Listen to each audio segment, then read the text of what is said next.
السلام عليكم.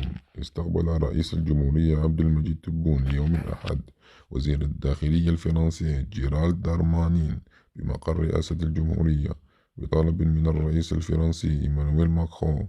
وبعد الزيارة التي قام بها إلى الجزائر على رأس وفد من الوزراء، طلب مني الرئيس الفرنسي العودة إلى الجزائر، وذلك تبعا لدعوة من الرئيس عبد المجيد تبون الذي أشكره على حفاوة الاستقبال.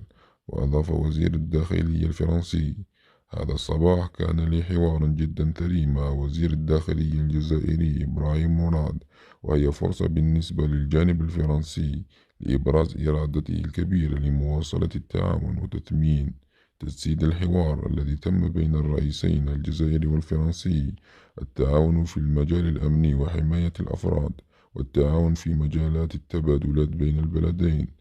وتابع درمانين: أطلعت الرئيس تبون أنه منذ الاثنين الفارط قرر البلدان إعادة تكريس العلاقات القنصلية العادية، علاقات عادت إلى ما كانت عليه قبل الجائحة كورونا، وكل ما يتعلق بالتأشيرات والمبادلات بين شعبي البلدين، وهذا لنرتقي بهذا التبادل لمستوى العلاقات القوية والخاصة التي تربط الجزائر بفرنسا.